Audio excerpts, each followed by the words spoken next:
రామానుజ. రుక్మిణి గారు ప్రారంభించండి. జయ రామానుజ. దాసోహాడ్యం భాగవత గోష్ఠికి దాసోహం అండి. మా నివాసం రాజమహేంద్రవరం. నా నామధేయం తూపురాణి రుక్మిణి కస్తూరి రామానుజదాసి. ఈ సద్గోష్ఠిలో దేవరావు గారు 18వ పాసరం సేవించమని చెప్పడం నా భాగ్యం. ముందుగా ఉవారప్పటి కాలక్షేపం అనుగ్రహించినటువంటి వంగల వెంకటాచార్య స్వామి వారికి అనేకానేక దాసోహాలు. మా అందరికీ కూడా ఇలాంటి సద్గోష్ఠిని ఏర్పాటు చేసి మంచి ఆచార్యులు అనుగ్రహింపజేసిన దాస శేషాచార్య స్వామి వారికి, విజయ కుమారాచార్య స్వామి వారికి అనేకానేక దాసములు. ఓం అస్మద్గురుభ్యో నమః. హాస్యపాన్వయ సంజాతం నారాయణ పదాశ్రితం శ్రీమన్నారాయణం వందే యతీశ్వర శ్రియాజుషం. శ్రీవత్సాన్వయ గోపకృష్ణ గురురాట్పాదద్వయీ షట్పదః ఆత్రేయాన్వయ వెంకటార్య వరలబ్ధ ద్రావిడాంనాయదీః సాంతోదార జనార్దనార్య తనయం న్యాయాదివాది గురుః ఆత్రేయాన్వయ వెంకటార్య గురురాత్మే సన్నిధత్తామృతి. శ్రీరామాంజ. నీళాతుంగస్తనగిరితటే సుప్తముద్భోజ్య కృష్ణం పారాధ్యం సంసృతి సతశిరత్సిద్ధమధ్యాపయంతి స్వోచ్చిష్టాయాం రజనిగళితం యా బలాత్కృత్య భుంక్తే గోదా తస్యై నమ ఇదమిదం భూయ ఏవాస్తు భూయః. అన్నవయల్ పుదువై ఆండాళ్ அரங்கற்கு பன்னு திருப்பாவை பல்பதியம் இன்னிசையால் பாடி கொடுத்தாள் நற்பாமாலை பூமாலை சூடி கொடுத்தாளை சொல்லு சூட கொடுத்த சுடற்கொடியே தொல்பாவை பாடியருளவல்ல பல்வளையாய் நாடினி வேங்கடவர்க்கென்ன விதி என்ன விமார்த்தாம் நாங்கடவா వన్నమే నల్గు. విశ్వనారాయణ. ఈరోజు 18వ పాసరంలో ప్రవేశించే ముందు అవతారి గురించి ఒకసారి మనం తెలుసుకుందాం. 16వ పాసరంలో నందగోపుని నాయకుడిగా, 17వ పాసరంలో ఉదారుడిగా పేర్కొని ఆచార్యుడైన నందుని లేపి మంత్రమైనటువంటి యశోదను లేపారు. తర్వాత కృష్ణుని లేపి, అంటే భాగవత భక్తుడైనటువంటి బలరాముని ముందుగా లేపి, తర్వాత కృష్ణుని లేపే విధానాన్ని వాళ్ళు తెలుసుకున్నారు. ఈ విధంగా ఈ పాసరంలో వాళ్ళు ఏ విధంగా వరుస క్రమంలో లేపారన్న విషయాన్ని కూడా తెలుసుకున్నాం. గోపికలు కృష్ణుని పొంది అనుభవించాలనేటువంటి త్వరతోటి కృష్ణ పరమాత్మ కనబడగానే తాము పొందాలి అనేటటువంటి ఆశతో ఆయన్ని మేల్కొలిపారట. అయితే కృష్ణ పరమాత్మ మేల్కోలేదు. తర్వాత పక్కనున్న బలరాముని మేల్కొలిపారు. అప్పుడు కూడా కృష్ణ పరమాత్మ మేల్కొనకుండుట చేత తెలివి తెచ్చుకుని వారు నీలాదేవి ద్వారా ఆశ్రయించాలని ఆమె నిందులో మేల్కొలుపుతున్నారు. పరమపురుషుని ఆశ్రయించు దశ, అనుభవించు దశ అని 2 అవస్థలు ఉంటాయి. సత్పురుషులను ఆశ్రయించి ఆత్మగుణ సంపత్తి అలవరుచుకుని అహంకారరహితులమై ఆచార్య సమాశ్రయణం చేసి భగవన్మంత్రం పొందినను భగవల్లాభం కలుగుతుందని మనం నిశ్చయించుకోకూడదు. ఇంకనూ ఆశ్రయణ దశ మనకు పూర్తి కాలేదు. ఇంకొక మెట్టు కూడా ఉంది. అదేంటంటే అమ్మవారిని ఆశ్రయించడం. ఆమెను ఆశ్రయించిన తర్వాతే భగవల్లాభం కలుగుతుందని మనం తెలుసుకోవాలి. అమ్మగారికి పురుషకారం అని వ్యవహారం. అంటే ఆమె మధ్యవర్తిని. ఏ విధంగా అయితే పిల్లలు చేసే తప్పుల్ని అమ్మ దాచి పిల్లల్ని తండ్రికి కనపడకుండా ఏ విధంగా కాపాడుతుందో, అలాగే జీవులందరైనా మనకి కావలసిన ఫలములను సమృద్ధిగా ఇచ్చినట్లు సర్వేశ్వరుని మార్చినది కావున ఆమెను పురుషకారం అంటారు. అంటే మన కర్మను అనుసరించి ఫలమునిచ్చేదని పరమేశ్వరుడు. అంటే కర్మకి ప్రాధాన్యం ఇచ్చి నిగ్రహాలను చూపుటలో స్వతంత్రంగా తిరుగులేని వాడే ఉంటాడైనా. జీవులు తాము చేసిన కర్మలకు వశవర్తులై ఉంటారు. మాతృస్థానం ఉన్నటువంటి ఆ మహాలక్ష్మి జీవుల యందు వాత్సల్యం కలిగి ఉండే పరమపురుషుని వాల్లభ్యం నంది ఉంటుంది.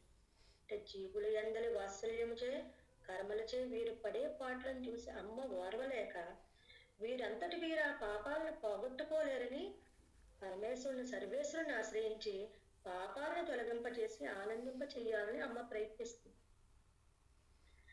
సర్వేశ్వరుడికి తనపై గల వాల్లభ్యమును ఆధారంగా చేసుకుని వశపరుచుకుని స్వామి యొక్క స్వాతంత్రాన్ని తగ్గించి జీవుల కర్మలను లెక్క చేయక రక్షించినట్లు పరమాత్మను మెత్తబరుస్తుంది. ఈ విధంగా ఆమె మధ్యవర్తిగా లేకపోతే జీవులు తమ పాపాలకు తామే నిష్కృతి చేసుకుని పరమాత్మను చేరుకోలేరు.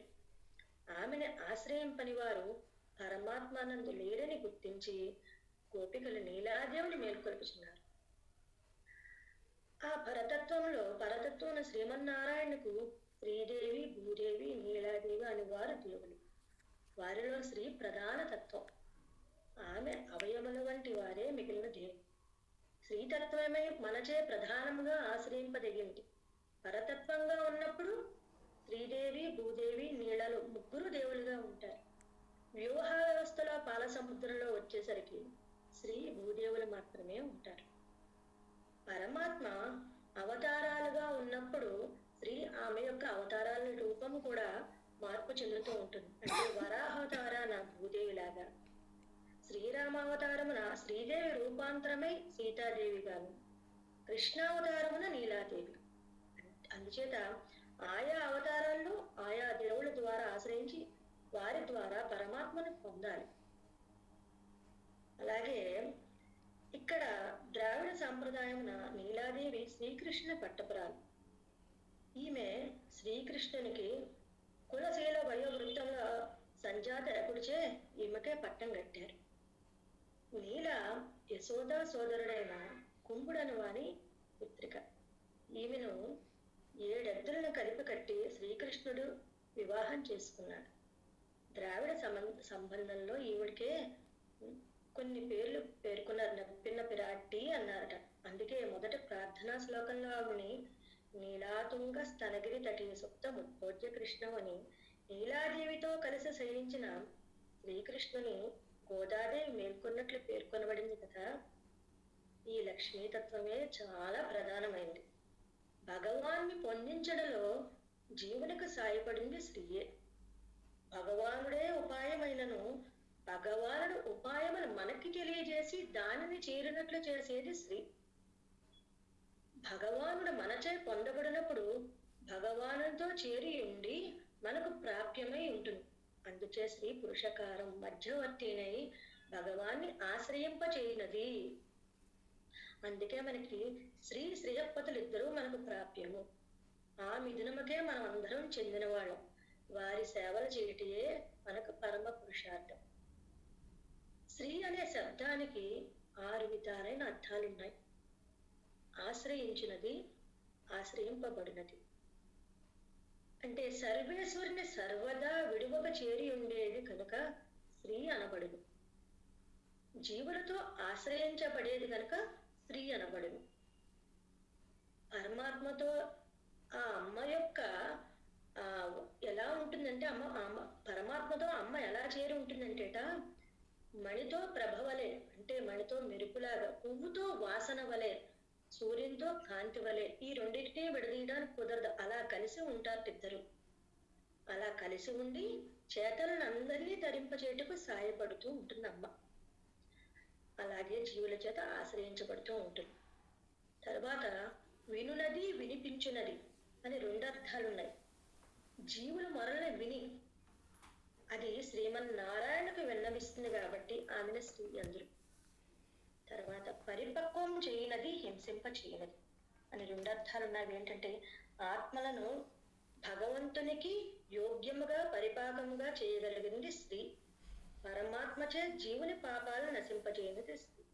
ఇట్లో భగవంతుని ఆశ్రయానికి శ్రీ ప్రధాన సాధనం. సర్వేశ్వరుని ఆశ్రయించినప్పుడు స్త్రీ ద్వారా సమాశ్రయం చెయ్యాలి. స్త్రీని ఆశ్రయించుటకు మాత్రం మధ్యవర్తులు ఎవ్వరూ అవసరం లేదు. ఆమె నిర్హేతుక కృపయే మనకు శరణం. అది ఎలాగంటే నిప్పును చల్లార్చుటకు నీరు కావాలి, కానీ నీటిని చల్లార్చడానికి నీరే ఉండాలి. అందుచేత ఇక్కడ అమ్మ పురుషకారిణిగా ఉండి ఏ విధంగా పరమాత్మకి అనుగ్రహం కలిగేలా చేసిందో అన్న కొన్ని వృత్తాంతాలు తెలుసుకుందాం.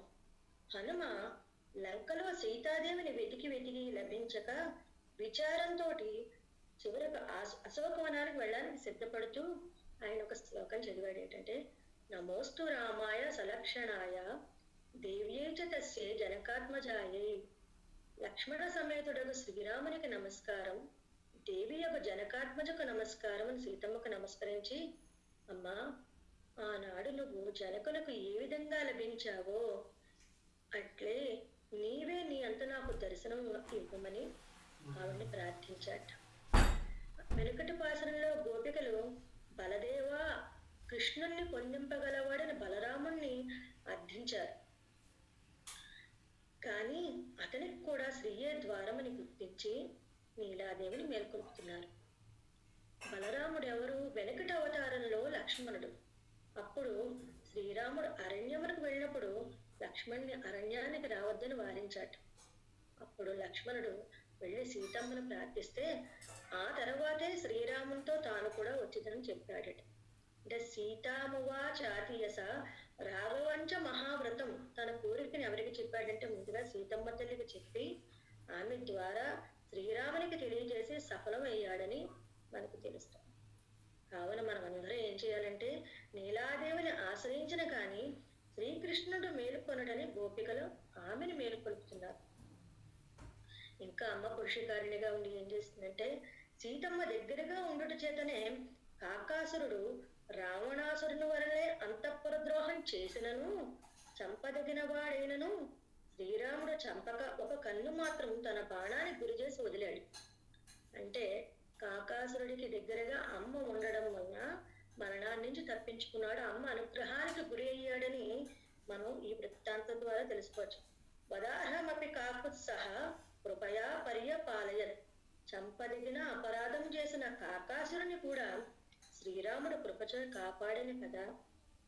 అలాగే సమానముకు తప్పు చేసి అమ్మవారి విషయమున అపరాధపడిన కాకాసురుడు రావణాసురుల్లో అమ్మవారి సమీపంగా ఉండడం వలన కాకాసురుడు తల దక్కింది, రావణాసురుడు తల పోయింది. పురుషకార భూతురాలకు అమ్మగారిని దూరం చేసి శ్రీరామును మాత్రం అనుభవించాలని కోరిన శూర్పణఖ ఆశ్రయించడంలో దారి తప్పుడుచా అనర్థం ఉంది. అంటే తల్లిని తండ్రిని విడదీసి ఫలితాలు పొందాలనుకుంటే ఈ రకంగానే ఉంటుందని శూర్పణఖ రావణాసురుడు వృత్తాంతం తెలుస్తుంది.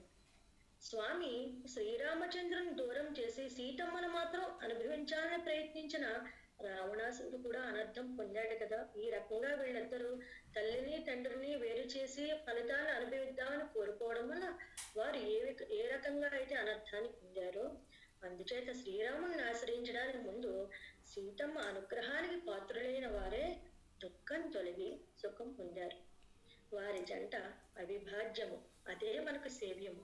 అందుకే విడివిడిగా సేవించడం అనర్థ హేతు అని తెలుసుకున్నారు. అలాగే సుగ్రీవుడు రాజ్యం పోయింది, భార్య పోయి నలుగురితోనూ కొండతో కోనలో చేరుతూ ఉండదట. సీతమ్మ నగలమూట వారి వద్ద పడవేటుచే ఆమె అనుగ్రహానికి పాత్రుడై, అలాగే శ్రీరామచంద్రుని అనుగ్రహం పొంది శత్రువుని చంపి రాజ్యాన్ని భార్యని పొంది శ్రీరామచంద్ర కైంకర్యం చేయగల మహాభాగ్యశాలి నేను. ఈ రకంగా అయ్యారంటే కారణం ఏంటంటే అమ్మ పురుషకారిణిగా ఉండి ఆమె అనుగ్రహానికి పాత్రులు కావడమే. సీతమ్మ లేని సమయమున శ్రీరామ లక్ష్మణులు మాత్రమే చూచి వారి సౌందర్యంచే వశీకృతుడైన హనుమ కూడా లంకలో సీతమ్మ కటాక్షం పడినంత వరకు పరిపూర్ణ స్థితి పొందలేదుట. అంటే సీతమ్మ లేకుండా వారిని సేవించుకున్నాడు. ఆయనకి పరిపూర్ణ కటాక్షం ఎప్పుడు లభించిందంటే లంకలో సింసుపా వృక్షం కిందనున్న సీతమ్మను చూచి ఆమె రావణునికి చెప్పిన హితవాక్యాలని పైనుండి విన్నట్ట. విని స్వస్వరూపమును భగవత్ స్వరూపమును హనుమ వివరంగా తెలుసుకున్నాడు. అలా తెలుసుకున్నవాడే అంతవరకు రామదూతను అన్న తన నోటితోనే రామదాసుడిని గట్టిగా ఘోషించట. సీతమ్మ దర్శనం కలిగిన తర్వాత, శుద్ధి పొందిన తర్వాత రాముని యొక్క సర్వభూతముగు ఆలింగనమును హనుమ పొందగలిగినాడు. ఆ అమ్మవారి దర్శనం అయిన తర్వాతే శ్రీరాముడు గట్టిగా ఆలింగనం చేసుకున్నాట హనుమని. అందుచేత స్వస్వరూప జ్ఞానాన్ని, భగవత్ స్వరూప జ్ఞానాన్ని పరిపూర్ణంగా కలిగి భగవత్ ప్రాప్తికి పరిపూర్ణంగా లభించవల్లని అమ్మవారి యొక్క అనుగ్రహమే ప్రధాన సాధనం. అలాగే రామదాసు ఎన్నో బాధలు పడి చివరికి అమ్మవారిని ఏమని ప్రార్థించాడు? నన్ను బ్రోవామని చెప్పవే సీతమ్మ తల్లి, నన్ను బ్రోవామని చెప్పవే అంటే పురుషకారిణిగా ఆవిని ప్రార్థించాడు. అమ్మవారి ద్వారా భగవానుడే ఉపాయమని ఆశ్రయించట మహా కౌశలం అంటే మహాత్ములు. కర్మ జ్ఞాన భక్తులు ఉపాయములు కావని తిరిగి భగవానుడే ఉపాయమని ఆశ్రయించడమే కౌశలం. ఆ భగవాన్ని అమ్మవారి ద్వారా ఆశ్రయించడం అలాంటి కౌశలం కలవారగుడి చేతనే భగవద్రామానులు తన శరణాగతి గజ్జలో శ్రీమన్నారాయణ శరణం పొందడానికి ముందుగా అమ్మవారినే శరణాగతి పొంది శరణాగతి గజ్జ చేసి శరణాన్ని పొందారట. అందువలనే ఇవన్నీ వృత్తాంతాలు విన్న తర్వాత గోపికలు కూడా ముందు శ్రీకృష్ణుని బలరాముని మేల్కొల్పి తర్వాత క్రమాన్ని జ్ఞాపకం తెచ్చుకుని ఇన్ని నీలాదేవిని కూడా మేల్కొల్పారు.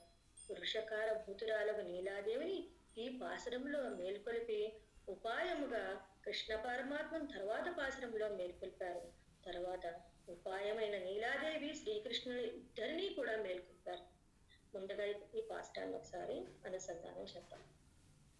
உந்து மதகளித்த நூடாத தோள்வலியன் நந்தகோபாலன் மருமகளே நப்பின்னாய் கந்தம் கமழும் குழலிகளை திருவாய் வந்தெங்கும் கோழியழேடன்காள் மாதவி பந்தல் மேல் பல்கால் குயிலனங்கள் கூவின்கான் பந்தாறு குரலி உன்மைத்துனன் பேர் பாடா செந்தாமரக்கையால் சீராறு கொள்ளலிப்பா వందు తిరువాయ్ మగిళ్ళెందు ఏలోరెంబావాయ్. ఇంతగా ఒకసారి వాటి అర్థాన్ని తెలుసుకుందాం. మదం అంటే మదగజం, మద జలాన్ని ఉంటూ స్రవించుచున్న కళిత్తన్ ఏనుగు వంటి బలము కలివాడము. ఊడాదా వెనుతీయని తోళ్వరియన్ భుజబలము కలవాడు అయిన నందగోపాలన్ నందగోపుని యొక్క మరుమగళే కోడల కందం పరిమళం కమషం అంతటా వ్యాపించి చేయుచున్న కుజలి కేశపాసము కలదాన నప్పెన్నాయ్ ఓ నీలాదేవి కడై తిరువాయ్ గడియం తీయును ఎంగుం అంతటను కోళ్ళు వందు వచ్చి అజయ్ కూర్చున్నవు కదా. మాధవి పందల మేల్ మాధవి పందిరి మీద కుయిలగలినం కోకిల గుంపు పల్కాల్ పలుసార్లు కూవిన్గాల్ కూర్చున్నవి పందారు విరలి బంతిని పట్టుకుని వెళ్ళగలదాన ఉన్ మైత్తునన్ నీ మేనభావను పేరుపాడ కీర్తించుటకు శ్రీరార్ అధికముగా ప్రకాశించుచున్న వళై గాజులు ఒలిప్ప శబ్దించినట్లు వందు నడిచి వచ్చి చందామరక్కయ్యాల్ ఎర్రతామర పోలిన నీ చేతితో మగిజిందు సంతుష్టి చిత్తవై తిరవాయి తిరుము అంటే ఉండు మదగళిత్తన్ ఊడాత తోళ్వడియన్ నందగోపాలన్ మరుమగళే నప్పిన్నాయ్. ఉండు మదగళిత్ అంటే మదం స్రవించుచున్న ఏనుగుల పోలిన బలము కలివాడును వెనుగు తీయని భుజబలము కలవాడున్న నందగోపుని కోడలా నప్పిన్నా అన్నారు. అంటే నప్పిన్నా అంటే ఏంటి? నీలాదేవిని నప్పిన్నా అంటారంటే ద్రావిడ భాషలో నీలాదేవిని నప్పిన్నా అని అంటారట. ఈమె కుంభుని కూతురు, నందుని కోడలు. అంటే చిన్నప్పటి నుంచి కృష్ణునితో కలిసి ఆడుకుంటూ పెరుగుతుండట అందరూ కూడా నందుని కోడలా అని నందుని సంబంధంతోనే పిలిచేవారట. అది అందరికీ అలవాటేంట. అయితే ఆమెకు కూడా అలా పిలవడం అంటేనే ఇష్టంట. ఇక్కడ ఒక సాంప్రదాయం చెప్తారు ఏంటంటే వివాహమైన తర్వాత మామగారి సంబంధంతోనే స్త్రీని వ్యవహరించడమే స్త్రీకి గౌరవం. అందుచేతనే సీతాదేవి సింస్పా వృక్షం కింద లంకలో హనుమంతునితో తన గురించి తెలియజేయచ్చు ఏమన్నంటేటండి, సుష్ణా దశరథస్యాహం శత్రు సైన్య ప్రతాపినః దుహితాజనకస్యాహం వైదేహస్య మహాత్మనః.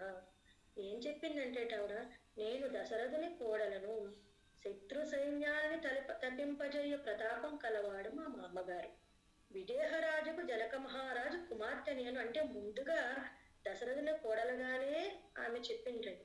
పుట్టిల్లు ఎంత ఐశ్వర్య సంపన్నమైనా మనకి భర్తృగృహ సంబంధమే స్త్రీలు కాంక్షిస్తారు కదా. అందుకే నందుని కోడల అని అండమే ఆమెకు చాలా సంతోషం. వెనుకటి పాసరంలో నాయకుడైన నందగోపని భవనం అని, ఆ భవనాన్ని ఏమని పేర్కొన్నారు? నందగోపునిగా పేర్కొన్నారు కదా. నందగోపుని కుమారుడని పరమాత్మని నందగోపుని కుమారుడిగా పేర్కొన్నాడు. పరమాత్మకి పారతంత్రుడిగా ఉండడం అంటేనే ఇష్టం. అందుకేనండి నందగోపుని కుమారుడా లేకపోతే యశోద కుమారుడా ఇలాగే పిలిపించుకోవడం అంటే స్వామికి ఇష్టం కండి. ఇచ్చట నీలాదేవిని నందగోపుని కోడలుగా భావించుచున్నారు. భగవన్ నివాస స్థానము మంత్రాన్ని భగవాన్ చేర్చట్లో సాయకుడు లక్ష్మిని కూడా ఆచార్య సంబంధం అనే భావంతోనే మనం చెయ్యాలి. వారి సంబంధం లేని మంత్రం కానీ దైవం కానీ లక్ష్మి కానీ మనకు ఉపాధేయములు కావని భావం.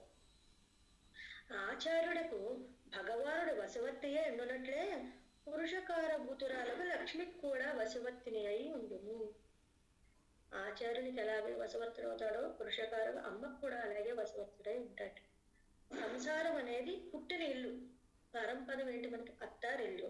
ముక్త పురుషుడు వివాహిత అయినటువంటి స్త్రీ. ఆమెకి పుట్టింటి పేరు కంటే మా అమ్మగారి పేరుతో సంబంధమే ఉపాయం అవుతుంది. ముక్తుడైన తర్వాత నోపజనం స్మరన్నిధం శరీరం అంటే ఈ ప్రాకృతిక శరీర సంబంధాన్ని స్మరింపడు ముక్త పురుషుడు. అట్లే భగవత్ సంబంధం పొందిన వారు వారి సంబంధమే తప్ప ప్రాకృతిక సంబంధాన్ని సహింపలేరు. దీన్ని సూచించడానికి మనకి నందుని కోడల అని సంబోధించారు.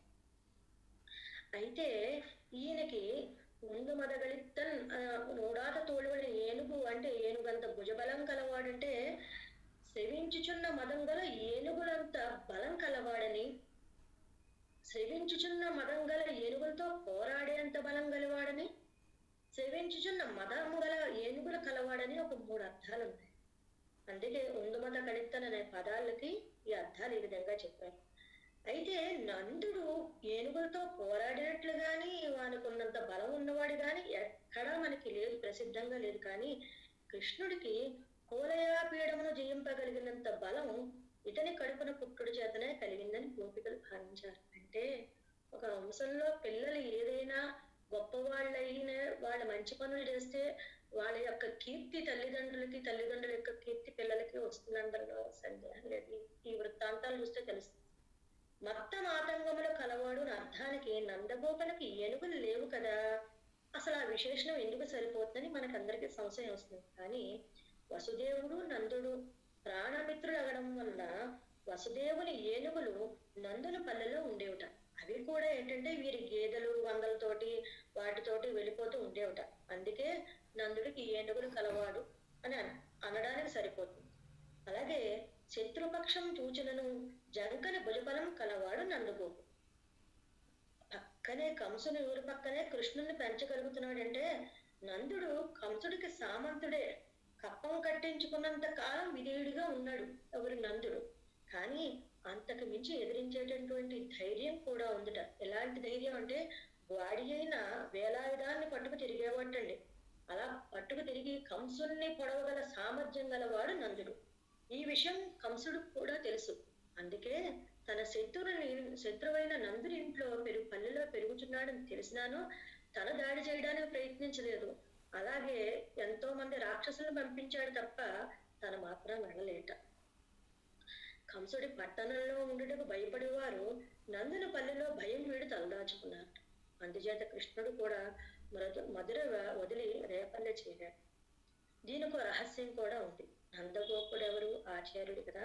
అతని పల్లె ఆచార్య కులము. నిత్య సంసారి కంసుడని అహంకారం వలన భయం లేకుండా ఉండట ఆశ్రయం ఇయ్యదగింది ఈ ఆచార్య కులం అనేది రేపల్లె.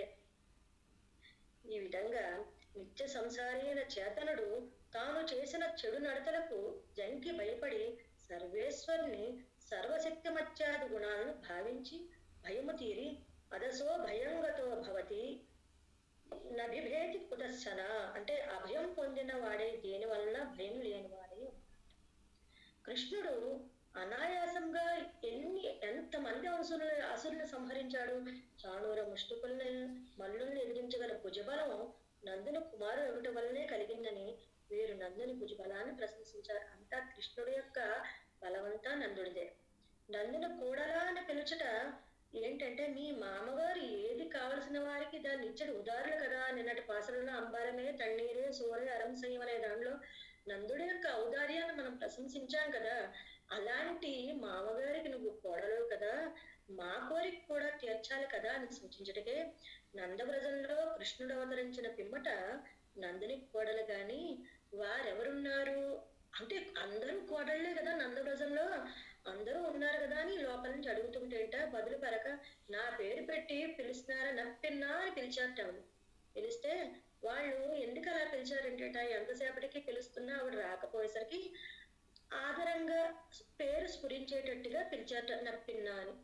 అంటే ఈ పాసరంలో నందగోప ప్రశంసలో ఏనుగుల కలవాడు, ఏనుగుల వంటి బలం కలవాడు, బాహుబలం కలవాడు అని ఆచార్యుడిగా ఈయనకుండవలసినవన్నీ చెప్పారట. నందగోపునికి 16వ పాసరంలో ఏం చెప్పారు, నాయకుడిగా నాయకనాయ నింద నందగోపనుడే నాయకుడిగా ప్రశంసించారు కదా. 17వ పాసరంలో అంబరమే తన్నీరే సోర అరం సయ్యమని ఉదారుడిగా ప్రశంసించారు. 18వ పాసరంలో బలశాలిగా, 21వ పాసరంలో ఐశ్వర్యవంతుడిగా పేర్కొన్నారు. ఈ విశేషణములన్నీ కూడా నందగోపుడు అనప్పుడు ఆచార్యునందు ఉండవలసిన లక్షణాలుగా తెలుసుకోవాలి మనం అందరం కూడా. ఆచార్యులకు శిష్యుల్ని నడిపించే శక్తి, శిష్యుల్ని ప్రతిబంధకములు తొలగించగల శక్తి కూడా, భుజబలం కూడా ఉండాలి. అవి ఏంటంటేట అవిద్య, రాగద్వేషాలు, అహంకారము మున్నగు విరోధి వర్గమును, స్వస్వాతంత్రత, అనన్య శేషత్వ, ప్రయోజనాంతరాపేక్షాది విరోధి వర్గమును శిష్యుని కంటకుండా తొలగించింది ఆచార్యుడు భుజబలమే. ఆచార్యుడు ఏనుగు కలవాడు అనుటకు కూడా సరిపడిందే. నందగోపుడికి అసలు ఎక్కడ ఏనుగులు ఉన్నట్టు ప్రసిద్ధి లేదు మనం అనుకున్నాం. భగవానుడే శ్రీకృష్ణుడే ఏనుగు. ముందటి పాసురంలో మనం ఆయన సింహం పిల్లతో పోల్చుకున్నాం. ఈ రోజు మనం అతి బలమైనటువంటి ఏనుగుతో పోలుస్తున్నారండి. ఏనుగు మదగజం వంటి శ్రీకృష్ణ భగవానుడు నందగోపునకు అనే ఆచార్యులకు వశమై ఉన్నట్టండి. దాని గురించి ఒక్కసారి భగవానునికి ఏనుగునికి గల సామ్యాన్ని మనం చూద్దాం. బలము గలదైన ఏనుగు మావటివాడు ఒక స్తంభాన్ని కట్టినా కట్టుబడి ఉంటుంటాయి. ఏనుగు ఒక మావటివాడి యొక్క ట్రైనింగ్ వల్ల అది ఎలా చెప్తే అలా వింటుంటా. అలాగే భగవానుడు భక్తి గల వారికి వసుడై రోట కట్టబడి ఉన్నవు. ఎవరండి యశోద ఏ విధంగా భక్తితో కట్టబడింది ఆ విధంగా ఉంటాడు. ఏనుగు తనను కట్టుటకు పాసము మావటివాడికి తనే అందిస్తుంది. అలా పరమాత్మ ఏం చేస్తాడు, తనని పొందడానికి తగిన భక్తిని తానే ప్రసాదిస్తాడు. ఏనుగు తనపై అధిరోహించేవానికి మావటివాడికి తన పాదమునే ఉంచి సాధనంగా ఉంటుంది. పరమాత్మ తనని పొందడానికి తన పాదమునే భక్తులకి సాధనంగా ఇస్తాడు. ఏనుగు మావటి మాటను అనుసరించి ఎవ్వరినైనా తనపై నెక్కించుకుంటుంది. అలాగే ఆచార్య అనుగ్రహం కలవారిని ఎవ్వరైనా పరమాత్మ తనను పొందడానికి అంగీకరిస్తాడు. ఏనుగు ఏం చేస్తుందంటే స్నానం చేసిన వెంటనే ఇసుకను మీద చల్లుకుంటుంట. అలాగే పరమాత్మ పరమ పవిత్రమగు వేదముతో కీర్తించబడిన వాడైనా సామాన్యులైన మనచే వాక్కుల చేత కూడా స్తుతించబడడానికి వీలైన వాడు. ఏనుగు బలముగల స్థూల శరీరం కలదయ్యి అతి సూక్ష్మగా అంకుశానికి ఎట్లు లొంగిపోతుందో అంత పెద్ద బలమైన ఏనుగు కూడా అంకుశానికి లొంగిపోతుందో, అలాగే భక్తుల జ్ఞాన రూపిణి యొక్క భక్తి అను అంకుశానికి పరమాత్మ వశమవుతాడు. ఇలాగ మదించిన ఏనుగు అహంకారాన్ని జయించిన వాడు ఆచార్యుడు. కావున మత్త మాతంగ విజేత నందగోపుడు ఆచార్యుడు. ఆచార్యుడు ఏంటంటే వెనుదీయని భుజబలము కలవాడును, భగవత్ప్రాప్తికి ప్రతిబంధకములకు కామ క్రోధాలే శత్రువులు కదా, వాళ్ళని జయించడంలో సమర్థులైన భుజబలం కలవారే ఆచార్యులని తెలియజేశారు. అందుకని అట్టి ఆచార్యుడికి నందగోపునికి వశవర్తిని భగవానుని ప్రేసి నీలాదేవి. ఆచార్య సంబంధం ఉన్ననాడే భగవత్ప్రాప్తికి పురుషకార భూతురాలకు అమ్మవారి అనుగ్రహం లభిస్తుంది. ముందుగా ఆచార్యను ఆశ్రయించి తద్వారా అమ్మవారిని ఆశ్రయింపమని దీని ద్వారా మనకి సూచితమవుతుంది. కందం కమలం కుజలీ కడై తిరువాయ్ సువాసన గుబాళించుచున్న కొప్పుగలదాన గడి తీయము. భగవానుడు భగవాన్ని అమ్మవారిని ఎంత కలిసి ఉంటారంటే ఈ విధంగా విడదీయలేమో చూడండి. భగవానుడు పుష్పం అంటే అమ్మవారి పరిమళం కదా, ఆ పరిమళము బయటికి ప్రసరించుతూ ఉండడు చేత శ్రీహసైతుడైన స్వామి శయనించి ఉన్నాడని తెలుస్తోంది. సర్వగంధ సర్వరస అంటే సర్వ పరిమళములు కలవాడు, సర్వరసములు కలవాడు పరమాత్మ. అట్టి పరమాత్మ సంబంధం చేతనే కదా ఇట్టి పరిమళం వచ్చింది. ఓ నీలాదేవి, నీ కేశపాసముల పరిమళమే పరమాత్మ నీకు వశం చేసింది. జీవకోటి యొక్క అపరాధాలను చూచి ఓర్వని పరమాత్మను వశపరుచుకున్న జీవులపై కృప చేయనట్లు అమ్మవారు సౌగంధ్యభరిత కేశపాసముల సౌందర్యాన్ని ఉపయోగించారు. అందుచే నీలాదేవిని మేల్కొల్పకుండా నందగోపుని సౌందర్యం సంబంధించే ఔదార్య వాత్సల్యమును, కృష్ణునితో ఆమె గల విడతీయరాని సంబంధాన్ని పరమాత్మ వశపరుచుకుని జాలిన ఆమె సౌందర్యాన్ని తలచి వాని పేరును తలుచుకొని ఇక్కడ లేపుతున్నారు. ఇలాంటి గుణాలన్నీ ఎవరికున్నాయి? మహాలక్ష్మియే పరమాత్మతో జీవులను చేర్చుటకు పురుషకారం కలదు కాబట్టి ఈరోజు ఆమెని పురుషకారిణిగా భావించి నీలాదేవిని సంబోధించి గడియ తీసి తలుపు తెరవమని గోపికలు అర్థించారు. గోపికలు నెల రోజుల వ్రతంలో ఏమన్నారు?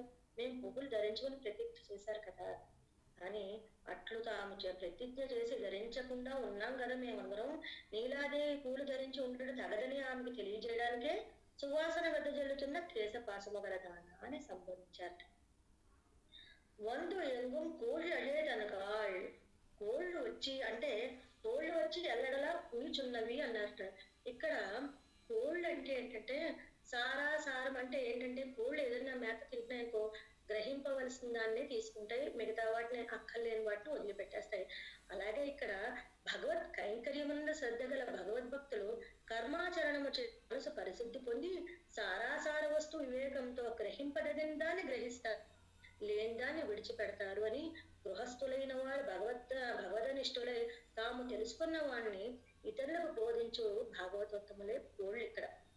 ఇదే విషయాన్ని నమ్మాళ్ళవారి తిరువాయుమూజి ప్రబంధంలో వీడుమన్ ఉత్తమం వీడు చేయదు అని దాంట్లో ఏంటంటే సంసారులకు భగవంతుని యందు భక్తి నుంచి ఆయన్నే ఆశ్రయించాలని తెలియజేశారు. అలాగే 4వ పత్తులో 1వ తిరువాయుమూజిలో ఒరునాయకమాయి ఊల ఉలగడన్ ఆండవర్ అరునాయక అవరంద కాలర్ సిటైకే పానయ్యర్ అనే దానిలో ఐశ్వర్యం అనేది అల్పమైనది, చంచలమైనదని, ఆత్మానుభవం అంతకన్నా నీచమైనదని, భగవద్ అనుభవమే శ్రేష్టమైనదని ఇతరులకు ఉపదేశించారు.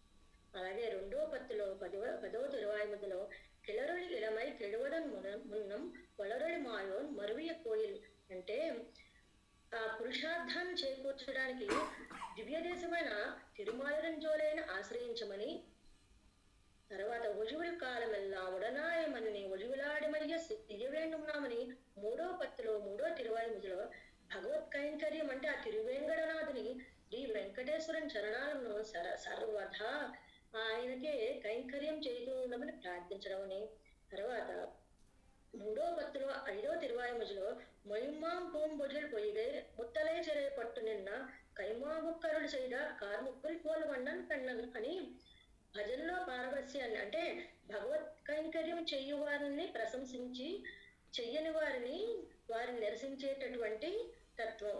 సొన్నాల్ విరోధం ఇది అగిలం సొల్లువన్ కేణ్మెను ఎన్ ఆవిల్ ఇంకవి యాన్ ఒరువర్కం కొడుకులే 3వ తిరువాయుమూజి 3వ పత్తు 9వ తిరువాయుమూజిలో కవులను ఏమని ఆదేశించారంటే ఆయన భగవంతుని అంటే ఈ మానవుల్ని స్తుతించకండి, భగవంతున్నే స్తుతించండి అని. అలాగే 5వ పత్తు 2వ తిరువాయుమూజిలో పొలిగ పోయిచ్చువల్ ఉయర్చాపం నలిயும் నరకం నైందా నమనక్కు ఇంగు యాదుండం ఇల్లే అంటే శ్రీ వైష్ణవుల సమూహం గాంచి ఆశీర్వదించి ఇతరులకు కూడా అలాగే ఉపదేశం చెయ్యమని ఈ విధంగా నమ్మాళ్ళవారు లౌకిక అంటే మనందరినీ ఉద్దేశించి సంసారంలో పడి కొట్టుకుపోతున్న వాళ్ళందరికీ కూడా భగవంతుణ్ణి ఆశ్రయించమని అలాగే ఎన్నో తిరువాయుమూజి ప్రబంధాలు ఎన్నో పాసురాల ద్వారా ఆయన తెలియజేశారు. అలాగే ఇక్కడ కోళ్ళగా పేర్కొన్న వాళ్ళు ఎవరంటే భగవత్ కైంకర్యమునందు శ్రద్ధ గల భగవద్ భక్తులే కదా అని ఈ విధంగా ఆయన తెలియజేశారు. మాధవి పందల మేల్ పల్కాల్ కులినంగల్ కువిన్గాల్.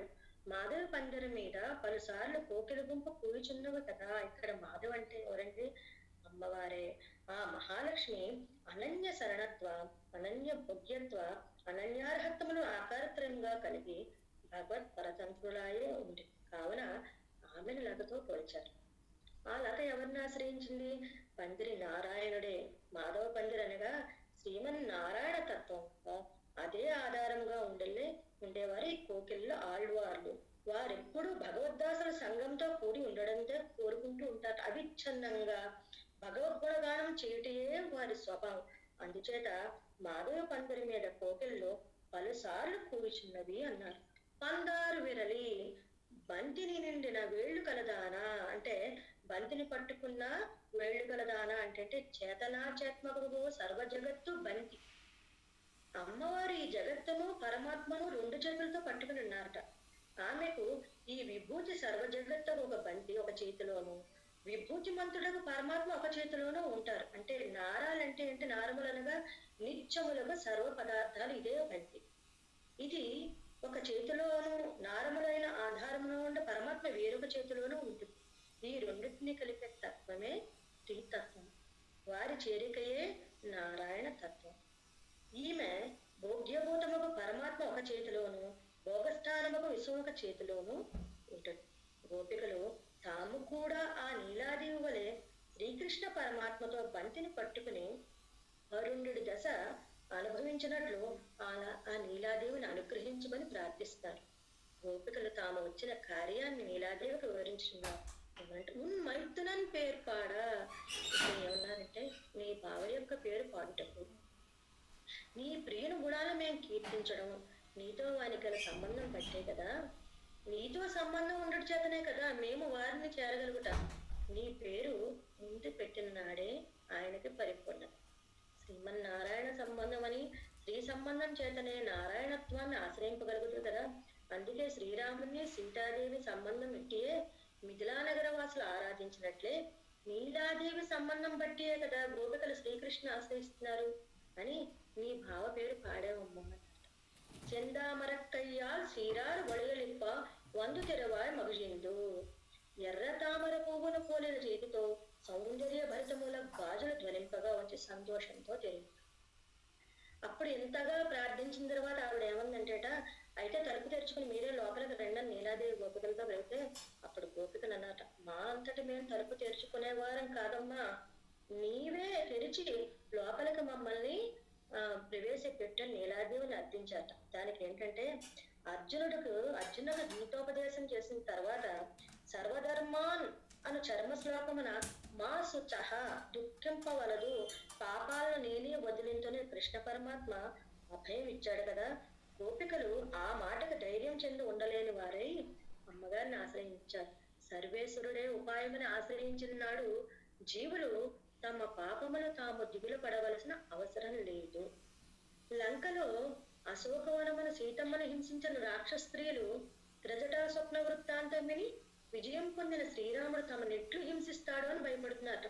ఆ భయాన్ని చూసి సీతాదేవి ఏమన్నంటేట, భవేయం శరణం హి వహ అంటే శ్రీరాముడు సర్వ స్వతంత్రుడే అయినను మీపై నిగ్రహం ప్రసరించుకున్నట్లు నేను మీకు శరణమగుదును అని అమ్మ పురుషకారిణిగా అభయం ఇచ్చింట. అలాంటి అభయమే ఈ రోజు నీలాదేవి హస్తమే తమకు శరణమని నమ్మిన గోపికలు ఆమె చేతితో తలుపు తీయాలని కోరుకున్నారు. సర్వ జగద్రక్షమున బడలిన అమ్మవారి చెయ్యి ఏమైందంటే ఎర్రబడింట. అందుకే ఆమె చెయ్యిని దేంతో పోల్చారంటే ఎర్ర తామర పోలింది. బంతిని పట్టుకుంటే నీలాదేవి చెయ్యి ఎర్రబడింది. అట్టి ఎర్ర తామర పూల చేతితో తలుపు తెరవమని ప్రార్థించారు. అయితే తలుపు తీయడంలో కూడా కొన్ని సూచనలు చేశారు. ఏమని? తలుపు తీయడంలో గాజులు చప్పుడు కాకుండా వెనక్కి లాగి పెట్టుకోకమ్మా అని చెప్పారట. గాజులు కళ్ళు మన్నట్లు తెరవాలి. మంచం మీద నుండి ఏదో యంత్రం తెరచడానికి అంటే ఏదో రిమోట్లు పట్టుకుని ఏదో మనం ఆన్ చేస్తాం కదండి, అలా కాకుండా ఆవిడే నడిచి వచ్చి రావాలంటే నీ నడక మేము చూడాలమ్మా, మేము ఆనందించేటట్టు వచ్చి తలుపు తెరమ్మా అని అన్నారు. అలా గోపికలకి ఏంటంటే తలుపు తెరవడంలో నీలాదేవికి ఆనందం అయితే అది ఆమె లాభం కొరకని సంతోషించకూడదు, మా లాభం, ఇది నా లాభం కొరకే అని ఆవిడ సంతోషించాలి. ఇది ఏంటంటే ఆచార్యులందును అమ్మవారి యందు కనపడేటటువంటి వాత్సల్య పూర్ణత. అయితే ఆవిడ తలుపు తెరిస్తేట ఆ ఏమంటున్నారంటే వీళ్ళు, నువ్వు నడక్క వస్తుంటే, నువ్వు నడిచి వస్తుంటే మాకు కంటి ఉపవాసం తీరిపోవాలి, నీ గాజులు ధ్వని చేస్తే మా చెవి ఉపవాసం తీరిపోవాలి, మేము నీ ప్రియుని గుణగణాలు కీర్తించడంలో మా జిహ్వకు కలిగిన ఉపవాసం పోయి ఆనందం కలగాలి. అందుకే నీ చేతితో తలుపును స్పృశించుటదే, ఆ తలుపును ఆశ్రయించిన మా శరీర సుఖస్పర్శ అనుభవించి మాకు కలిగిన ఉపవాసం అంతా పోయి ఆనందం కలగాలి. నీ కొప్పులోని సువాసనచే మా నాసికి కలిగిన ఉపవాసం తీరి ఆనందం కలగాలని ఈ గోపికలు ఈ విధంగా కోరారట. అయితే ఆ చెయ్యి తామరకు పోలి ఉంది అని అనుటకు అనడంలో జ్ఞానమును పొందవలసిన 3 లక్షణాలు చెప్పారు. తామర పువ్వుకి ఏముంటుంది? సౌందర్యం, సౌకుమార్యం, సౌరభ్యాలు 3 గుణాలు ఉంటాయి. ఇలాగే జ్ఞానానికి సౌందర్యం ఇతర విషయ నివృత్తిట, అంటే అందమైన వస్తువు చూచించో మరొక వస్తువు చూడవాలని అనిపించక దానినే చూచుట తటస్థిస్తూ ఉంటుంది మనకి. అట్లే భగవద్ విషయం కంటే ఇతర విషయములను విడిచి జ్ఞానము భగవాని విషయమునే ప్రవర్తించిన ఆ జ్ఞానము సుందరమైన జ్ఞానం. సౌకుమార్యం అంటే తనను గూర్చి కూడా తాను చూచుకోలేని దశ కలుగుటే సౌకుమార్యం. అట్లే భగవాన్ని అనుభవించినప్పుడు ఆ అనుభవం తన కొరకు అనుభవించబడుచుంది అన్న భావన లేకుండా ఉండడమే జ్ఞానానికి సౌకుమార్యం. సౌగంధ్యం అంటే నిరతిశయ ప్రేమాత్మకం, పరిమళం అధికమైనచో దాని అందు కలిగిన వాసనలు మునిగిపోతాయట. అట్లే భగవద్విషయ జ్ఞానం కలిగి ఇతర విషయములందు విరక్తి కలిగి ఆ జ్ఞానంచే ప్రీతి కొరకు, తన కొరకు అనే భావన లేకుండా పరమాత్మ ప్రీతి కొరకు తాను దుఃఖమును తొలగి ఉండుట జ్ఞానమునకు సువాసన. అలాంటి జ్ఞానాన్ని ప్రసరింపజేసి స్వస్వరూప జ్ఞానమును, భగవత్ ప్రాప్తుపాయ జ్ఞానమును, పరమ పురుషార్థ జ్ఞానమును, ప్రతిబంధకములకు స్వాతంత్రము, తనను రక్షించుకుంటంలో తన ప్రయత్నము, సర్వ వ్యాపారాలను భగవద్గీతార్పణ చేయుట అనటి కవాటాలను తొలగించినది శ్రీదేవే కదా. ఈ విధంగా గోపికలు నీలాదేవిని తలుపు తెరమని ప్రార్థించిన ఈ పాసురంట భగవద్రామాదులకు చాలా ప్రియమైంది. వారు నిత్యము కూడా ఈ తిరుపావై ప్రబంధమును 30 పాసురాలని అధ్యయనం చేస్తూ ఉండేవారట. అందుచే వారికి తిరుప్పావై జీవరనే వ్యవహారం కలిగింది. ఒకనాడు భగవద్రామాంజులు భిక్షాటన చేస్తూ సంచరించుతూ తదేక భావంతో తిరుప్పావై చదువుకుంటూ ఉన్నారట. అలా వెళ్తూ ఉండగా వాళ్ళు ఈ పాసురం చదువుకునే అనే భావనలో ఉండి వారి గురువు గారు ఒక మహాపూర్ణుల వాకట భిక్షకై నిలిచారట. అంతా వారి గురుపుత్రికి ఎవరంటే అత్తుళ్ళాయమ్మ గారు తలుపు తెరిచి భిక్షం ఇవ్వడానికి వచ్చారట. ఆ సన్నివేశం చూడగానే గాజులు గల్లుమన్నట్లు నీలాదే వచ్చి గడియ తీసి తలుపు తెరిచినట్లు భాషించి మోర్చిపోయారట. అంటే ఆ పాసురము అనుసంధానించేటప్పుడు ఆయన చివర సెందామరక్కయ్యాల్ సీరారు వళలిప్ప వందు తిరువాయ్ మగిజిందు అనేటటువంటి సారాంశం అంటే దాన్ని చదువుతుండగా ఆయన ఆ భావనా ఏకాగ్రతలో ఉండి ఆవిడే వచ్చి నీలాదే వచ్చి తలుపు తీస్తున్నట్టుగా భావించి మూర్చపోయారట. ఎంతటి భావనా వ్యగ్రతయో చూడండి. ఇలాగే ఈ పాసురాన్ని అనుసంధించతో మనకు కూడా పురుషకారుడైన ఆ అమ్మవారి సాక్షాత్కారం తప్పక కలుగుతుందని పెద్దల యొక్క విశ్వాసం. ఈ విధంగా ఈ పాసురాన్ని నాకు అందివ్వడం నా భాగ్యంగా భావిస్తున్నాను. అయితే చిన్న విన్నపం స్వామి, నాకు ఇంతటి అవకాశం ఇచ్చినందుకు మీకు అందరికీ మీకు అనేక దాసోహాలు. అయితే లౌకికమైన సంసార ప్రవాహంలో కొట్టుకుని పోతున్న ఈ దాసికి భగవద్గుణ విషయమందు ఆసక్తి కనపరిచేలా చేసినటువంటి కొంతమంది ఒక్కసారి నేను పంచుకుంటాను స్వామి. వాళ్ళ భాగవత భక్తులైన మా మేనత్త గారైన చూడామణి గారికి, శారద పిన్ని గారికి, చెల్లెళ్ళు మణి శోభ, వీరందరూ కూడా ఈ దాసికి సహాయకులయ్యారు.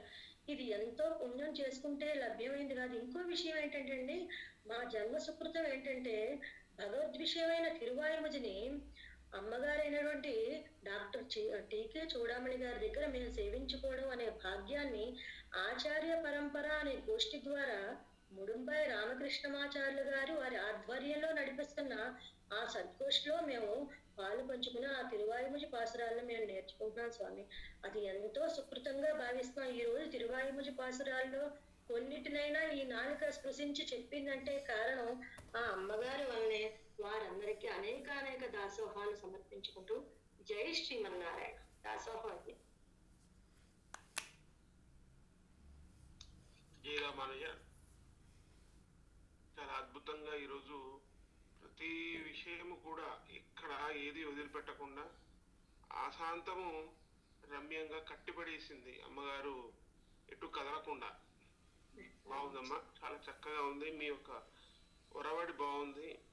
మీరు ఇలాగే ప్రయత్నిస్తూ ఉండండి. ఇంకా అనేకమైనటువంటి విషయాలు ఎవరి అంటే మీ యొక్క వాయిస్ అంటే దాన్ని ఏమంటారు, వాక్ చాతుర్యం నుండి ఇంత వెలువడి ఆ యొక్క బాణవర్షాల్లాగా అమ్మ అంటుంది కదా, చారంగై అని, అలా ఆ బాణపు వర్షములు ఎలా అయితే వస్తాయో అలా వచ్చి ఈ అజ్ఞానం అనేటువంటి చీకట్లతో ఉన్నటువంటి దాన్ని కాస్త ఆయన తొలగించే ప్రయత్నం చేస్తే బాగుంటుంది అని దాసుడి అభిప్రాయం.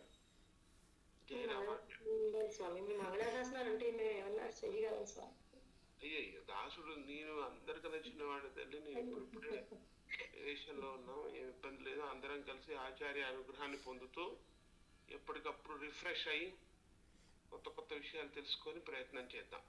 జయ రామానుజ. గోష్లోని వారి అభిప్రాయం కూడా చెప్పవచ్చు. చాలా భోగ్యంగా ఉందండి. జయ శ్రీమన్నారాయణ అన్నీ ఎంతో చక్కగా వివరించి చెప్పారు. ఇలా మా అందరికీ మీరు చాలా మంచి అవకాశం ఇస్తున్నారండి నిజంగా. అందుకే మీ అందరికీ కూడా, మీకు వింజమూరి స్వామి వారికి కూడా మేమందరం నిజంగా చాలా చాలా కృతజ్ఞతలండి. చాలా బాగా చెప్పారండి దాసం. జయ శ్రీమన్నారాయణ. రేపు కలుసుకుందామండి. స్వస్తి. ఇంకెవరన్నా మీ అభిప్రాయాన్ని చెప్తానంటే ఒక నిమిషం ఆగుతాను. జై రామ. జై శ్రీమన్నారాయణ అండి. ఈరోజు కస్తూరమ్మ గారు చాలా బాగా భోగ్యంగా వివరించారండి. చాలా బాగుంది. అమ్మవారిని మహాలక్ష్మీదేవిగా చెప్తూ చాలా బాగుంది ఈరోజు. జై రామానుజ. స్వామి ఒక చిన్న ఇది, మేము లాస్ట్ ఇయర్ కూడా విన్నాం కానీ మాకు ఈ సంవత్సరం నిజంగా చాలా ఎంత ఆనందంగా ఉందంటే, మీరు ఇలా మాకు మేము నేర్చుకునేది మళ్ళీ ఒక ఎక్స్ప్రెస్ చేసే ఒక ప్లాట్ఫామ్ ఇచ్చారు స్వామి. నిజంగా అందుకని మాకు ఏంటంటే కొంచెం ఓకే, మాకు తెలిసింది మేము చెప్పగలుగుతున్నాం. ఇలా మీరు నిజంగా చాలా, దీనికి నాకు ఎంత చెప్పాలని ఉందో కూడా నేను చెప్పలేకపోతున్నాను. నిజంగా చాలా చాలా ఆనందం స్వామి. నిజంగా మేము అంత ధన్యులం. మీరు ఇలా అవకాశం మాకు ఇచ్చిన వల్ల మేము ఆ పాశ్రాన్ని ఇంకా బాగా సేవించుకోగలుగుతున్నాం. ఇంకా బాగా డీప్గా మేము తెలుసుకోగలుగుతున్నాం ఫస్ట్.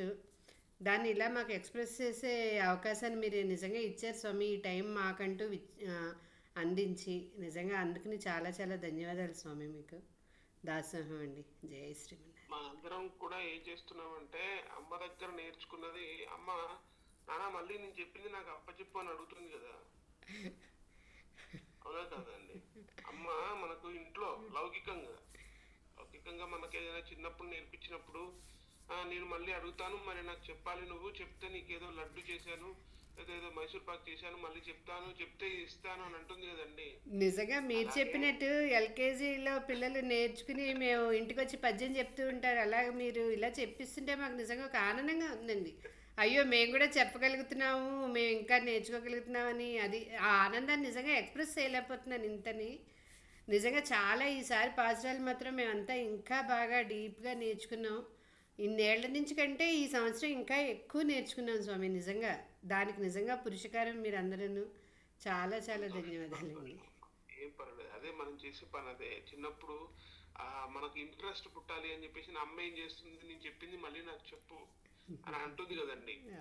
అలా ఇప్పుడు మనందరం, మనమే కాదండి, మన పెద్దలు అయిన ఆచార్యులు కూడా ఒకటే భావన ఉంటుంది. నేను చెప్పట్లేదు, మా ఆచార్యులు వారు చెప్తారు. నేను సేవించుకుంటున్నాను. మన కందాలే రామానుజాచార్య స్వామి వారు ఎప్పుడూ ఒకటే మాట అంటారు, నేను చెప్పటం లేదయ్యా, ఇక్కడ ఉండేటువంటి ప్రవచనాన్ని నేను చెప్పటం లేదు, మా ఆచార్యులు నా నాలిక మీద ఉండి పలికిస్తారు. నేను మీతో పాటు మళ్ళొక్కసారి వినే అవకాశం నాకు కలిగింది అని చెప్తారు. అలాంటి భావనను మనం ఇంకా ఇంకా ఇంకా నేర్చుకోవాలి, పెంపొందించుకోవాలి. అంతేగాని నేను చెప్తున్నాను అనేటువంటి దాన్ని మనం వదిలిపెట్టేసి ఆచార్యుల వారు నా నోటితో పలికిస్తున్నారు, ఈ గోష్ఠి వారందరి సమక్షంలో సమక్షంలో నేను కూడా మళ్ళోసారి వినే అవకాశం నాకు ఆచార్యులు గారు కలిగించారు అనేటువంటి భావనలో కందారి రామానుజాచార్య స్వామి వారు ఎప్పుడు ఏది ప్రవచనం చెప్పినా అలా అద్భుతమైనటువంటి విషయాన్ని అనుగ్రహిస్తుంటారు. వారు మహానుభావులు. సంతోషం అమ్మ. జయ రామానుజ. తిరిగి రేపు కలుసుకుందాం. జై రామానుజ. జై శ్రీ